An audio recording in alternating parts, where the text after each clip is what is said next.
Strict alteration और डिकर्स algo. इसमें हम क्या देखेंगे, जो प्रोसेस कैसे अपने कोड को एग्जीक्यूट करके क्रिटिकल सेक्शन में इंटर करेगा और उस कोड में किसी अलग अलग जगह पर प्रीइम्प्शन करेंगे और उसके बाद देखेंगे कि तीनों क्राइटेरिया है जो सिंक्रोनाइजेशन अचीव करने के लिए वो सेटिस्फाई हुआ कि नहीं। तीनों ही, अगर किसी एक केस में तीनों में से कोई भी एक फेल होगा मतलब सिंक्रोनाइजेशन अचीव नहीं हो सकता है। ठीक, क्या क्या क्राइटेरिया है तो साइड में यहां लिखते हैं। ME म्यूचुअल एक्सक्लूजन,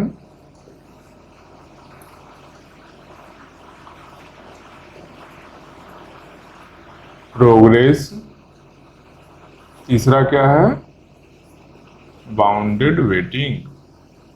यही तीनों क्राइटेरिया को चेक करना है। इसका कोड लिखते हैं।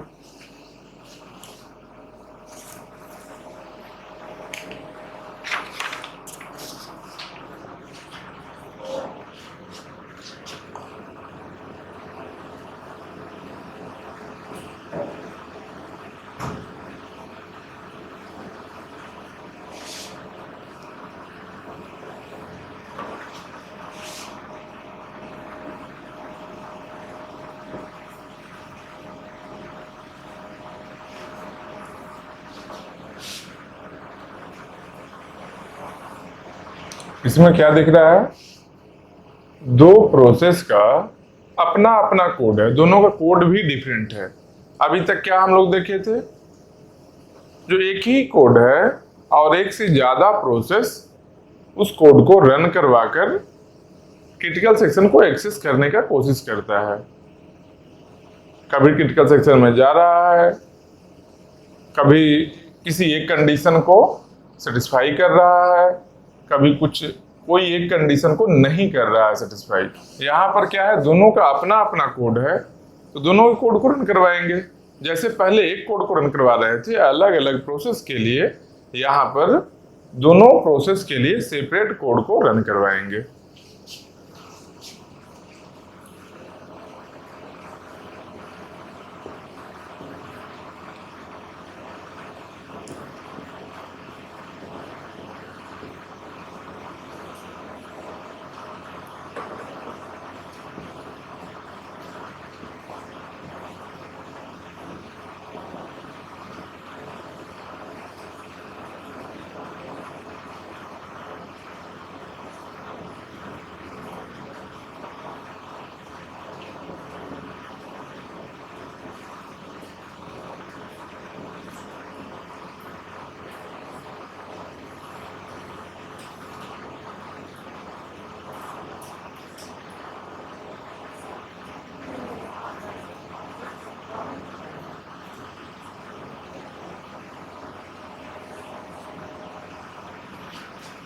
एक इसका कोड हो गया, ये है प्रोसेस P0 का कोड।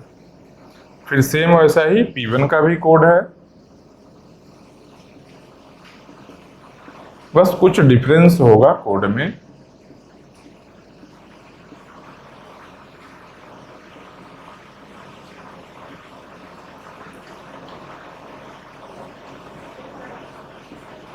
तो कोड को याद करना है, दोनों कोड में क्या डिफरेंस है याद करना है क्या? नहीं, कोड को याद नहीं करना है। क्यों? कोड एग्जाम में दिया हुआ रहेगा।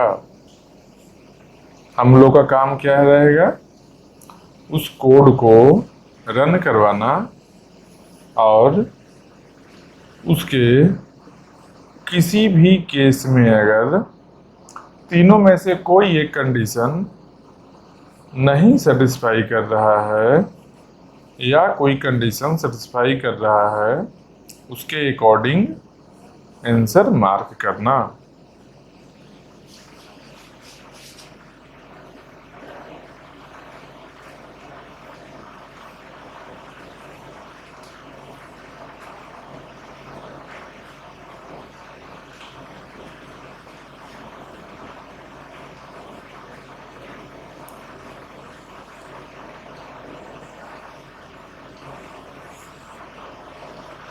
बस यही कोड है।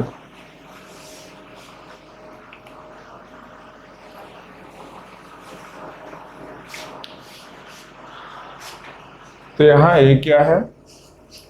यह टर्न एक वेरिएबल है जिस वेरिएबल को दोनों ही यूज कर रहा है। देखो यहाँ भी टर्न है ना इसके कोड में, और यहाँ भी टर्न है। मतलब सेम वेरिएबल को दोनों प्रोसेस अपने अपने कोड में यूज कर रहा है।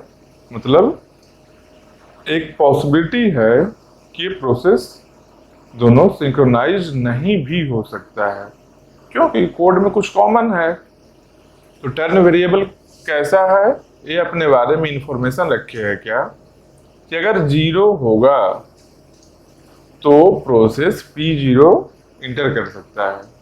जब टर्न का वैल्यू 0 होगा तो प्रोसेस P0 जा सकता है, और टर्न का वैल्यू 1 होगा तो प्रोसेस P1 जा सकता है। इसका मतलब यही है। तो हम लोग इसको रन करवाते हैं।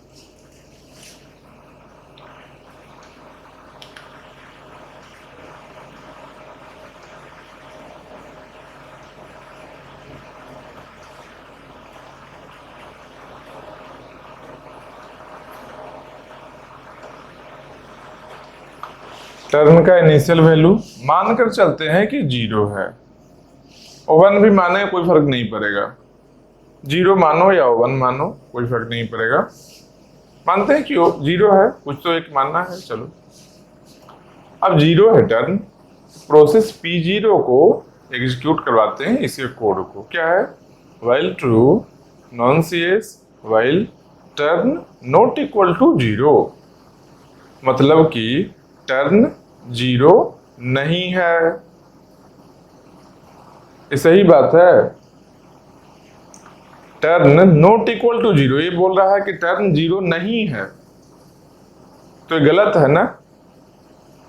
क्यों? क्योंकि टर्न का वैल्यू 0 दिख रहा है हम लोग को, इसलिए ये बात गलत है। टर्न नॉट इक्वल टू 0 मतलब एक कंडीशन जो व्हाइल लूप में कंडीशन है जो फॉल्स हो गया।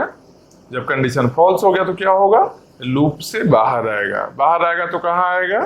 क्रिटिकल सेक्शन में आ गया। मतलब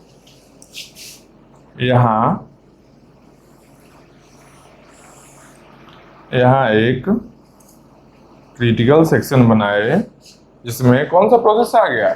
P0 एंटर किया ना अभी, तो यहाँ क्या लिखेंगे? P0 प्रोसेस है जो क्रिटिकल सेक्शन में आ चुका है। फिर सबसे पहला कंडीशन क्या था हम लोग का? सेम ऐसे ही इसको भी रन करवाएंगे, देखेंगे ये कंडीशन को अब चेक करके। प्रोसेस P1 व्हाइल ट्रू नॉन-CS while turn not equal to 1। Turn equal 1 के इक्वल नहीं है। टर्न कितना है? 0 है। 0 1 के इक्वल है नहीं। मतलब क्या? टर्न 1 के इक्वल नहीं है। ये सही बात है। इसका मतलब व्हाइल लूप में कंटिन्यूअसली ये क्या करेगा? रोटेट करते रहेगा जब तक एक कंडीशन फॉल्स ना हो जाए। तो ये कंडीशन फॉल्स होगा तब ये लूप से बाहर आएगा और कहाँ आएगा? क्रिटिकल सेक्शन में इंटर करेगा। ये कंडीशन अभी सही है ना? Turn not equal to 1। Turn कितना है? 0 है। मतलब टर्न 1 के इक्वल नहीं है ना? सही बात है। मतलब ये कंडीशन सही है, इसलिए ये लूप से बाहर नहीं आएगा। मतलब P1 यहाँ आ सकता है, CS में नहीं आ सकता है P1। इसका मतलब क्या हुआ? एक टाइम में एक ही प्रोसेस आ सकता है। अब देखो आगे इसको एक और एग्जीक्यूट करवाते हैं। यहाँ क्या आया? Turn equal to 1। जब बाहर आते टाइम क्या किया? टर्न इक्वल टू 1 करके बाहर आया है। तो टर्न को क्या किए? टर्न को 1 कर दिए। P1 कहाँ गया? P1 CS से बाहर चला गया। अब इसे कोड को देखते हैं, कहां पर रुका हुआ है, यहां ही रुका था। Turn not equal to 1, turn 1 के इक्वल नहीं है बोल रहा है, जबकि फैक्ट क्या है, टर्न इक्वल टू 1 है। फैक्ट यही है ना, टर्न इक्वल टू 1 है। और ये क्या बता रहा है, टर्न नॉट इक्वल टू 1, मतलब एक कंडीशन फॉल्स है। जब वाइल लूप का कंडीशन फॉल्स है मतलब लूप से बाहर आएगा और कहाँ आएगा, CS में आएगा। मतलब क्या है, CS में कौन प्रोसेस आएगा, ए प्रोसेस CS में आ गया। ये क्या है, P1 आ गया। तो जब P0 था तब P1 आ रहा था, नहीं आ रहा था, मतलब क्या है, म्यूचुअल एक्सक्लूजन सेटिस्फाइड है। ME सेटिस्फाई हुआ ना, एक बार में कितना प्रोसेस आया, एक बार में एक ही प्रोसेस आया ना। जब P0 है तो P1 नहीं आ रहा था, P0 बाहर आया तो P1 आ गया। फिर से देखो, जब P1 यहाँ है तो P0 आ सकता है क्या, एक बार फिर से देखते हैं। तो कंडीशन चेकिंग यहाँ ही है, while true non CS while turn not equal to 0, turn not equal to 0, turn 0 नहीं है, टर्न 1 है, 0 नहीं है, सही बात है। मतलब अब यहाँ ही ये रोटेट करते रहेगा। इसका मतलब क्या है, CS में नहीं आ सकता है। तो यहाँ पहले से ही P1 है, P0 नहीं आया, मतलब क्या, म्यूचुअल एक्सक्लूजन सेटिस्फाइड है। अब क्या देखेंगे, अब देखेंगे प्रोग्रेस सेटिस्फाइड है कि नहीं है। प्रोग्रेस मतलब क्या है कि अगर CS फ्री होगा किसी भी टाइम में तो बाहर में किसी भी प्रोसेस को CS में जाना रहे तो वो जा सकता है। मतलब एक प्रोसेस को अगर CS एक्सेस करना है और CS फ्री है, या एक से ज्यादा प्रोसेस को ही करना है, मान लो 10 प्रोसेस को CS एक्सेस करना है, तो एटलीस्ट एक प्रोसेस जो सबको CS में जाना है, कम से कम एक प्रोसेस CS में आना चाहिए। इसको क्या कहते हैं, इसको प्रोग्रेस कहते हैं। तो देखते हैं आएगा या नहीं। प्रोसेस P1 है ना, CS में है, इसको बाहर लेकर जाते हैं। Turn equal to 0, turn equal to क्या किए, टर्न इक्वल टू 0 किए। P1 को कहां ले गए, P1 को यहां से बाहर लेकर चले गए। अब खाली है ना, फिर से P1 को जाने का मन हुआ है CS में, कुछ और कोड बचा हुआ है जो एग्जीक्यूट करना चाहता है वो CS में, फिर से एक बार। तो क्या हुआ, while true non CS while turn not equal to 1, मतलब कि टर्न इक्वल नहीं है 1 के। ये क्या है, 1 के इक्वल नहीं है ना, टर्न कितना है, 0 है, मतलब 1 के इक्वल नहीं है, मतलब ये कंडीशन सही है। अब वाइल लूप में ही रहेगा, नहीं इंटर कर रहा है, मतलब कि CS भी खाली है, फिर भी प्रोसेस P1 नहीं इंटर कर रहा है CS में। CS खाली है, P1 को चाहिए था critical section. Logically progress satisfy करने के लिए इसको इंटर होना चाहिए था, लेकिन इसके कोड के अकॉर्डिंग रन जब कर रहे हैं, इसके कोड को जब रन करवा रहे हैं तो क्या है, CS नहीं इंटर कर पा रहा है, कोड में कहीं ना कहीं ये रुक रहा है। मतलब क्या, प्रोग्रेस सेटिस्फाइड नहीं है। तो बाउंडेड वेटिंग सेटिस्फाइड है क्या, बाउंडेड वेटिंग का मतलब क्या हुआ, अगर कोई प्रोसेस CS में है और किसी और प्रोसेस को CS में जाना है, तो जिस प्रोसेस को जाना है CS में उस प्रोसेस के लिए एक लिमिटिंग टाइम होना चाहिए कि हाँ इतना टाइम बाद इसको CS मिलेगा, ये टाइम पता होना चाहिए। इसका मतलब क्या है कि यहां पर अगर P0 था और P1 को जब लेकर जा रहे थे तो नहीं गया था ना, लेकिन जैसे ही P0 बाहर गया था, जैसे ही P0 बाहर गया था, एक क्रॉस कब किए थे, जब ये बाहर गया था तो P1 इंटर कर गया था ना, P1 इंटर किया, फिर उसके बाद P1 को बाहर लेकर गए हैं। अब देखते हैं P0 यहाँ आ रहा है कि नहीं।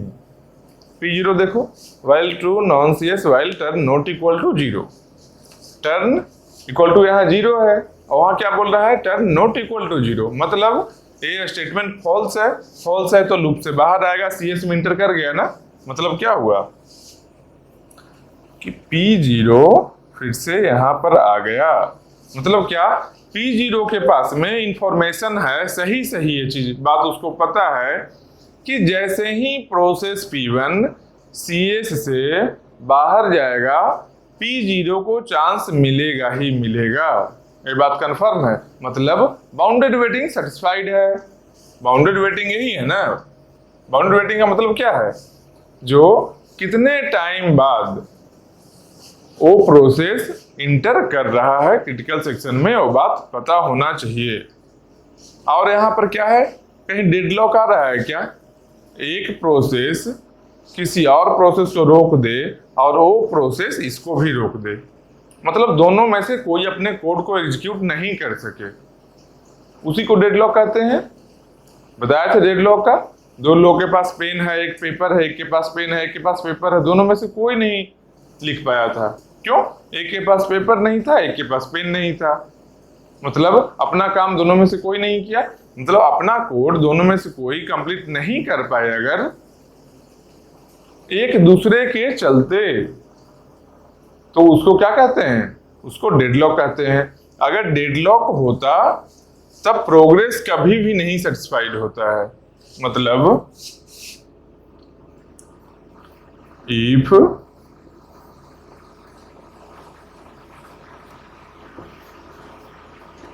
deadlock exists, then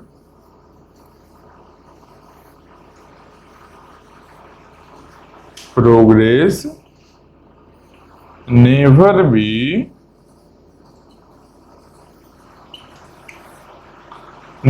satisfied। अगर डेडलॉक है तो प्रोग्रेस कभी भी सेटिस्फाई नहीं होगा। तो एक बात को समझो, हम लोग का पर्पस क्या था, प्राइमरी गोल क्या था? हम लोग का प्राइमरी गोल यही था कि कोड को रन करवाना है, कोड को रन करवाकर देखना है क्या ये तीनों में से कौन कौन सा कंडीशन सेटिस्फाई हो रहा है और कौन कौन सा कंडीशन नहीं सेटिस्फाई हो रहा है। कोड को याद करना था? नहीं, क्योंकि कोड बहुत तरीके का लिखा जा सकता है। तो कोड को रन करवाकर क्या देख लिए हम लोग, जो प्रोग्रेस नहीं सेटिस्फाइड है, एमई सेटिस्फाइड है, बाउंडेड वेटिंग भी सेटिस्फाइड है। एक किसके लिए है? स्ट्रिक्ट इटरेशन और डेकर्स एल्गो। एक ऐसा सॉल्यूशन था, ये सॉल्यूशन कैसा सॉल्यूशन था? ये सॉफ्टवेयर टाइप सॉल्यूशन था। सॉफ्टवेयर टाइप में क्या था? लॉक वेरिएबल का एक था, एक और स्ट्रिक्ट इटरेशन है, एक और इसके बाद क्या आएगा? इसके बाद आएगा पीटरसन एल्गो। उसमें भी क्या करेंगे? कुछ कोड होगा, कोड को रन करवाएंगे, उसके बाद में देखेंगे। यही तीनों कंडीशन को सब जगह ही देखना है, पूरे सिंक्रोनाइजेशन में बस यही देखना है, ये तीनों सेटिस्फाइड अगर हो गया इसका मतलब वो कोड सही से सिंक्रोनाइज्ड है। अगर एक कंडीशन भी फुलफिल नहीं किया, मतलब कि वो जो कोड है दोनों का, जो प्रोसेस में के बीच में हम सिंक्रोनाइजेशन करना चाहते हैं, और सिंक्रोनाइजेशन अचीव नहीं हो सका है, मतलब कि सॉल्यूशन जो दिया गया है वो गलत सॉल्यूशन है। यही देखा था, राइट और wrong, right and wrong solution दोनों ही हम लोग एनालाइज कर रहे हैं, दोनों ही सॉल्यूशन को। इसके बाद क्या करेंगे? पीटरसन एल्गो को देखेंगे।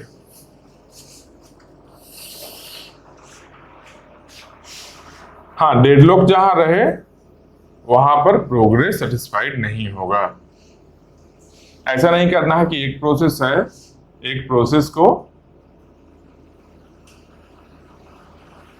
प्रोसेस को इंटर करवाए सीएस में, उसको बाहर ले गए, फिर से उसी प्रोसेस को लेकर आए सीएस में और क्या बोल दिए? प्रोग्रेस सेटिस्फाइड है, क्योंकि एक प्रोसेस को चाहिए था, सीएस फ्री था तो मिल गया। ये कब है पॉसिबल? जब सिस्टम में डेडलॉक नहीं रहे, तब ऐसा ही है। तब एक कन्फर्म बात है कि अगर डेडलॉक नहीं है तो उस केस में प्रोग्रेस को चेक करने के लिए सेम प्रोसेस को सीएस में लाओ, उसको बाहर लेकर जाओ, फिर से एक बार और लाओ। अगर कंटिन्यूअस 2 बार इंटर कर रहा है CS में कंटिन्यूअस बोल रहे हैं। ये नहीं एक प्रोसेस को ले गए, उसके बाद दूसरे प्रोसेस को ले गए, उसके बाद फिर से इसको लाए, तब नहीं। एक प्रोसेस को ले गए CS में, इसको बाहर किए, फिर इसी को लेकर गए। अगर दूसरी बार भी चला गया मतलब क्या, प्रोग्रेस सेटिस्फाइड है। जब डेडलॉक नहीं होगा तब, अगर डेडलॉक है सिस्टम में तब नहीं। डेडलॉक को अच्छे से पढ़ेंगे, अभी आएगा कैसे एक प्रोसेस दूसरे प्रोसेस को ब्लॉक करेगा, वो भी देखेंगे कि दोनों के कोड को जब रन करवाते हैं हम लोग, तो कोड में अगर कुछ ऐसा कंडीशन इंपोज किया रहे जो किसी पर्टिकुलर टाइम में प्रीम्प्ट करने से एक प्रोसेस दूसरे प्रोसेस के कोड को ब्लॉक कर रहा है, मतलब आगे नहीं करने का ऑप्शन, आगे रन नहीं करने दे रहा है।